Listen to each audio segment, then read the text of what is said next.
देश के अंदर अलग-अलग बार अखबार के अंदर भी छपता है, मीडिया में भी ये बात उठती है कि किसी जगह पर जैसे नोएडा हो गया, गुड़गाँव हो गया, दिल्ली, पंजाब, जयपुर, राजस्थान, कहीं पर भी, तेलंगाना हो या तमिलनाडु हो या कन्याकुमारी हो, जम्मू-कश्मीर से लेकर गुजरात तक कहीं पर भी, ये बात सामने आती है कि किसी जगह पर किसी भी लड़की के साथ कोई रेप हो गया, यौन शोषण हो गया, बलात्कार हो गया, ये सारी चीज़ें सामने आती हैं।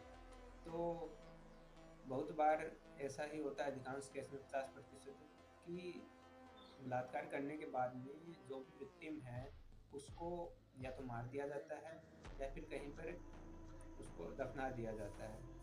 तो बात सामने यही आती है कि फिर सभी लोग इसके ऊपर अचंभा करते हैं।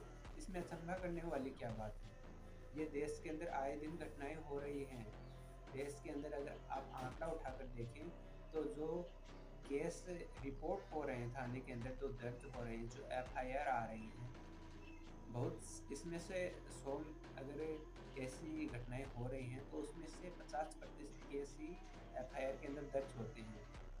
दर्ज संख्या 50% की, 50% संख्या इसलिए दब जाती है क्योंकि उनको इज़्ज़त का बड़ा डर है कि हमारी इज़्ज़त चली जाएगी, लोग क्या कहेंगे? इसलिए ये चीज़ें वहीं पर रफ़ा-दफ़ा कर दी जाती हैं। इसको ऐसे कह दिया जाता है कि कुछ हुआ ही नहीं है। चाहे पीड़िता जो भी हैं, वो इसके लिए कुछ भी खामियाज़ा उसको भुगतना पड़े, ठीक है? और जो दोषी हैं वो खुलेआम घूमते हैं। मैं मानता हूँ कि दोषियों को सज़ा मिलनी चाहिए।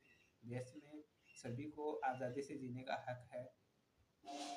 इन सब चीज़ों के बावजूद भी देश में आए दिन ये घटनाएँ हो रही हैं, क्योंकि मानसिकता जो है सभी की ऐसी है कि अगर मुझे मौका मिला, तो मैं ये काम कर डालूँ।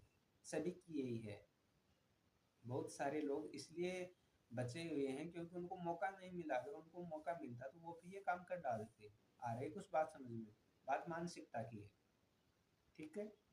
धन्यवाद।